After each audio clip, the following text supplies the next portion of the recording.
Alors, aujourd'hui, jour de match, le Real se déplace à Majorque à 14 h, coup d'envoi. Le Barça joue au Nou Camp contre Séville, 21 h. Et tout ça, c'est aujourd'hui, les gars. Aujourd'hui, bon, il n'y aura qu'un seul débrief pour les deux matchs, parce que c'est compliqué de faire les deux aujourd'hui, mais un débrief pour les deux matchs ce soir après le match du Barça. J'espère que le Real va perdre pour qu'on puisse engranger un peu plus de points d'avance à la condition que le Barça gagne contre Séville. Maintenant la question c'est, on fait tourner ou on fait pas tourner? Restez, on en parle.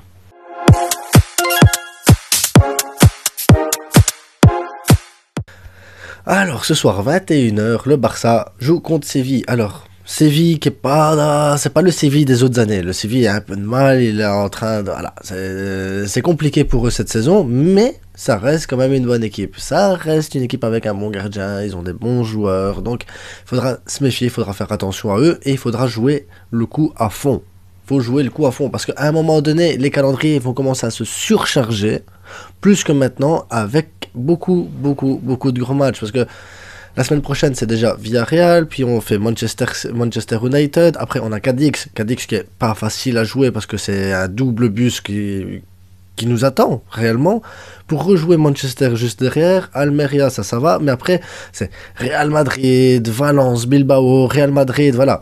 On est parti sur des échéances de fou. Donc, je disais, on est reparti sur des échéances de fou. Et le Real, c'est la même chose. À partir du 18 février, eux, ils vont faire Osasuna, Liverpool, Atlético Madrid, Barcelone, Betis, l'Espagnol, qui est pas facile à jouer non plus, même pour le Real. Liverpool, Barcelone, et voilà, et c'est parti, on est reparti. Voilà, les deux vont avoir beaucoup de gros matchs, beaucoup d'intensité, beaucoup de points peut-être à perdre, beaucoup de choses à gagner, ça va être très stressant. On va avoir un fin février jusqu'avril, ça va être très stressant pour les deux équipes, ça va être très stressant pour le banc des deux équipes. Donc, moi, ici pour ce match-ci, j'aurais bien envie de faire tourner, simplement parce que j'ai vu des joueurs un peu plus fatigués au dernier match et il faut les récupérer en forme. Il faut pas maintenant commencer à avoir des blessures, des élongations et des trucs comme ça qui nous empêcheraient de poursuivre comme ça notre épopée en Liga et de peut-être rater le match de Manchester United juste parce que voilà, un s'est blessé, l'autre ne reviendra pas. Enfin voilà, faire attention quand même à nos joueurs. Donc, pour ce match-ci, une formation très simple, très basique, les gars, le 4-3-3 que tout le monde connaît, mais avec des petites rotations, pas beaucoup, mais des petites rotations parce qu'à un moment donné, voilà, comme je l'ai dit, je veux pas te blesser. C'est tout. C'est ce qui compte, c'est vraiment essayer d'avoir l'équipe la plus cohérente possible, qui risque pas de se blesser et faire reposer certains cadres parce que on va pas tenir, les gars. Un mois et demi comme ça, on va pas tenir. Et c'est surtout le plus important, c'est essayer de remettre en confiance certains joueurs. Parce qu'il y a certains joueurs, il faut absolument qu'ils reviennent un peu sur les devants, il faut un peu qu'ils montrent leur réel niveau et qu'ils participent un peu à tout ça. Parce que, comme je l'ai dit, ces deux derniers débriefs ici, les deux derniers débriefs à chaud, je l'ai dit, le plus compliqué, c'est vraiment de se dire, on a 11 bons joueurs, mais qui mettre après, quand c'est les remplacements, quand c'est les changements, t'es comme ça, parce que personne n'est chaud du côté du banc. Donc, on fait tourner un petit peu, pas grand chose, et on essaie d'incorporer tout doucement les joueurs sur le banc qui sont pas assez actifs pour les mettre en confiance. On va avoir besoin de tout le monde, les gars, de tout le monde. Donc, mon goal, ça change pas, Ter Stegen, parce que le garçon, il est juste trop fort, Ter Stegen. De droite à gauche, Sergi Roberto, il faut qu'il réintègre aussi, parce qu'il n'a pas fait des mauvais matchs, attention, hein. On met Koundé d'habitude à la place parce que Koundé est meilleur, on est d'accord, mais Sergi Roberto ne fait pas des mauvais matchs. Donc moi, je remettrai Sergi Roberto à droite et laisser reposer Koundé parce que je l'ai senti au dernier match un peu dur, les gars, dur pour lui. Dans l'axe, Aroro Christensen, parce qu'on prend pas trop de risques. Ouais, on fait tourner un peu, mais on ne prend pas trop de risques. À gauche, Jordi Alba qui fait pas non plus des mauvais matchs. Donc, il faut retrouver le Jordi Alba qu'on avait eu juste après la Coupe du Monde. Là, il était bien, il était très bien. Donc, Jordi Alba à gauche en titulaire. Et pas Marcos Alonso. Dans le milieu, là, je change rien. Ouais, Pedri devrait tourner un petit peu, mais je change rien. Frenkie, Busquets, Gavi. Point. Et quand on arrive, Le truc, c'est que j'attends du Barça, c'est qu'il tue le match plus vite. C'est voilà, 1-0, 2-0 à la mi-temps, que tu commences la deuxième mi-temps et tu vois que tu domines et que voilà, il n'y a pas de souci.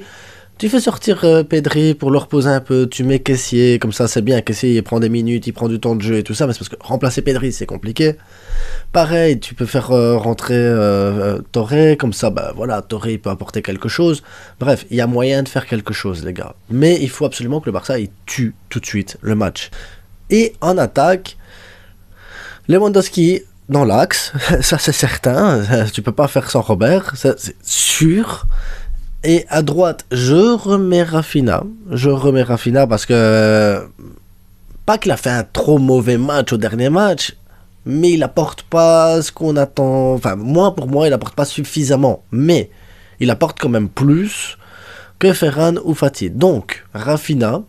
En plus, je pense qu'avec Sergi Roberto qui sait dédoubler justement sur le côté, ça va l'aider. Je pense que Roberto peut l'aider justement à se sublimer sur cette partie-là du terrain. À gauche, je mets Ansu Fati, parce qu'Ansu Fati peut prendre la profondeur, et Ansu Fati peut coller la ligne, et peut aller chercher la profondeur. Avec Jordi Alba qui sait donner des longs ballons, il y a possibilité de faire quelque chose et d'avoir des petites connexions comme ça. Donc moi je pense que Jordi Alba et Fati, il y a une bonne connexion, et je pense que Sergi Roberto et Rafinha, c'est une autre très bonne connexion. Après, bah, le milieu de terrain, Gavi, Pedri, Frenkie et Robert Lewandowski, c'est aussi très bonne connexion. Donc, c'est surtout ça que j'essaie de me mettre, c'est de dire, ben voilà, il y a des connexions entre certains joueurs, on fait tourner, mais pas grand-chose. Ça veut dire que oui, Fatih, il est titulaire, oui, je mets directement Jordi Alba, et oui, je mets directement Sergi Roberto.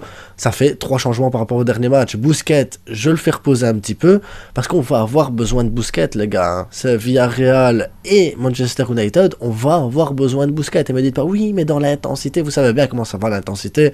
On va mettre 4 milieux de terrain, et on va essayer de dominer le milieu de terrain. Donc, il faut laisser reposer un peu papy. Et il faut espérer que le Real perde aujourd'hui ou fasse match nul, histoire qu'on puisse respirer encore un petit peu plus, parce que je sens pas le mois... franchement, le mois de mars, je sens qu'il va être tendu, les gars. On a 3 classicos.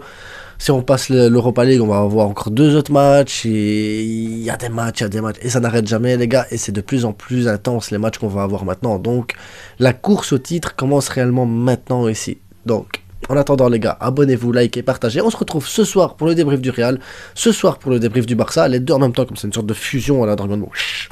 Et abonnez-vous, likez, partagez, et à bientôt. À tantôt.